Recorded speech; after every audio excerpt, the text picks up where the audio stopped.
Il était une fois un pêcheur et sa femme qui vivaient dans une toute petite maison près de la mer. Il aimait sa vie simple, mais sa femme n'était jamais contente. Elle disait toujours « Cette maison est trop vieille et sale ». Mais peu importe ce qu'il faisait, rien ne la rendait heureuse. Chaque jour, le pêcheur allait attraper des poissons. Un jour, alors qu'il pêchait comme d'habitude, le pêcheur sentit une grande secousse sur sa ligne. Il se dit « Je vois qu'un poisson a mordu. Mais cela m'a l'air d'être un très gros poisson. » Quand il tira la ligne, il aperçut un poisson doré, brillant comme un soleil. Le poisson lui dit « Enfin tu m'as attrapé. Laisse-moi te dire que je ne suis pas un simple poisson. En réalité, je suis un prince victime d'un sortilège. » Le pêcheur était tellement surpris qu'il répondit « Ai-je bien entendu? Un poisson qui parle? Non, je n'en crois pas mes oreilles. » « Tu as bien entendu. Je ne suis pas un poisson ordinaire. Je te l'avais dit. Relâche-moi, je t'en prie. Même mieux, fais un vœu, je l'exaucerai pour te remercier de m'avoir sauvé. » Mais le pêcheur n'avait pas demandé quoi que ce soit. Il regarda le poisson d'un air étonné. Il le relâcha dans l'eau avec un sourire. Le poisson s'éloigna en nageant, tout heureux. Le pêcheur retourna chez lui, étonné. Quand il arriva chez lui, sa femme l'attendait. « Pourquoi tu rentres si tôt à la maison? Tu n'as pas attrapé de poisson? Tu aurais pu cueillir des fruits en chemin au moins. » « J'ai attrapé un poisson tout à l'heure, mais ce poisson m'a parlé. Il m'a dit qu'il était en réalité un prince à qui l'on a jeté un sort. »« Quoi? Et alors? Qu'est-ce qui s'est passé? » ?»« Eh bien, le poisson m'a proposé de faire un vœu, mais j'étais tellement sous le choc que je l'ai immédiatement relâché dans l'eau sans réfléchir. »« Alors comme ça, tu as trouvé un poisson magique dans la mer et tu l'as laissé repartir sans rien lui demander? Je n'arrive pas à croire que tu as fait ça. Tu as épargné sa vie, tu aurais pu demander quelque chose en retour, comme une maison. Retourne attraper ce poisson et demande-lui une maison neuve si tu veux que je sois contente. » Le pêcheur, ne pensant qu'au bonheur de sa femme, retourna donc au bord de l'eau. Il appela le poisson magique. « Prince poisson, j'ai trouvé ce que je veux. Viens exaucer mon vœu. » Après quelques instants, le poisson émergea à la surface de l'eau. « Qu'est-ce que tu veux, mon ami? Je t'écoute. » « Ma femme n'est pas heureuse de sa vie. Elle en a assez de notre hutte. Elle voudrait une belle maison. »« Rentre chez toi, mon ami. Votre nouvelle maison est déjà prête. » Le pêcheur courut chez lui. Et en effet, lorsqu'il arriva chez lui, il trouva sa femme devant une belle maison toute neuve, toute brillante, avec des meubles merveilleux. Sa femme était ravie et s'écria « Regarde, nous avons enfin une belle maison. » Mais cette nuit-là, la femme du pêcheur ne put trouver le sommeil. Le matin venu, elle fit une nouvelle demande à son mari. « Mon chéri, je trouve cette maison bien trop petite pour nous deux. Je veux une plus grande demeure. Je veux un palais pour y vivre comme une reine. Je t'en prie, va expliquer ce que je veux au prince poisson. » Le pêcheur, tout triste, retourna encore une fois au bord de l'eau. « Prince poisson, j'ai trouvé ce que je veux.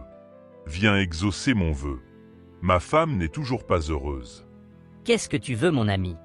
Je t'écoute. »« Ma femme n'est pas heureuse de sa vie. »« Pourquoi n'est-elle pas heureuse de sa vie? »« Eh bien, maintenant elle voudrait vivre dans un palais. »« Rentre chez toi, mon ami. Ta femme vit désormais dans un palais. » Le pêcheur arriva chez lui et, à sa grande surprise, à la place de leur nouvelle maison, il y avait un immense palais. Sa femme l'attendait, toute resplendissante. « Eh bien ma chère, te voilà reine maintenant. » Ainsi s'exclamait le pêcheur, heureux pour sa femme. « Oui, c'est vrai, tu as raison, » répondit-elle fièrement. La femme du pêcheur était plus heureuse que jamais. Mais, vous savez quoi? Elle n'était toujours pas contente. « Je veux être impératrice, pas seulement reine, » dit-elle, les yeux brillants. Le pêcheur, un peu perdu, répondit. « Quoi? Mais un poisson ne peut pas te transformer en impératrice. C'est insensé. » Mais sa femme ne l'écouta pas et dit « Ce n'est pas à toi de décider.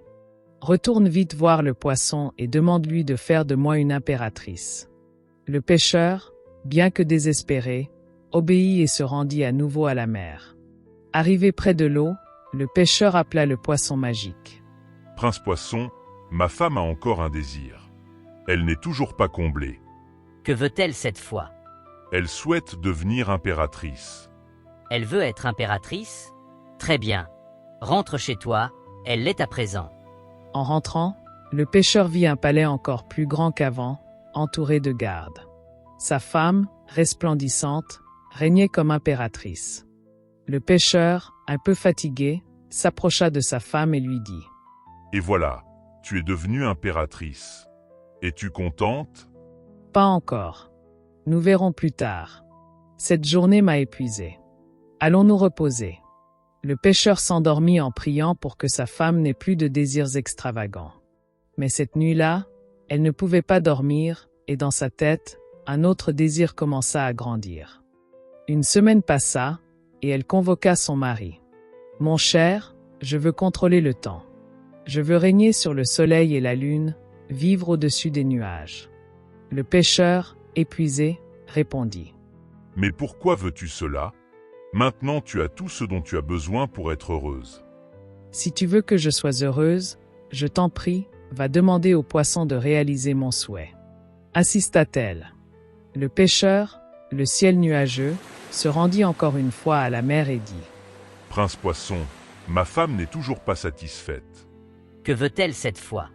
Elle souhaite maintenant contrôler le temps et régner au-dessus des nuages. » Ah bon? Très bien. Rentre chez toi. Ce qu'elle souhaite est accompli. De retour, le pêcheur ne retrouva ni sa femme, ni le palais. Il leva les yeux et aperçut, très haut dans le ciel, un palais flottant parmi les nuages. Il se mit à crier et à pleurer. Il courut jusqu'à la mer et appela le poisson. « S'il te plaît, Prince Poisson, que s'est-il passé? Je ne peux plus voir ma femme. » Elle a obtenu ce qu'elle voulait, elle est maintenant loin de toi. « Je t'en supplie, Prince Poisson, cette fois c'est mon vœu, accorde-moi un dernier souhait. Je veux que ma femme revienne auprès de moi et qu'elle soit enfin heureuse. » Rentre chez toi, pêcheur. Elle a tout ce qu'il faut pour être heureuse. Quand il arriva, il trouva sa femme devant leur petite maison, souriante. « J'ai compris que le bonheur réside dans les choses simples. Rien n'est plus précieux que d'être ici, avec toi, » dit-elle avec beaucoup de remords. « Moi aussi, je suis heureux que tu sois là. » Depuis ce jour, ils vécurent heureux dans leur modeste maisonnette, ayant enfin trouvé le véritable bonheur dans la simplicité. Plus personne ne fit de souhait. Et l'on n'entendit plus jamais parler du poisson doré.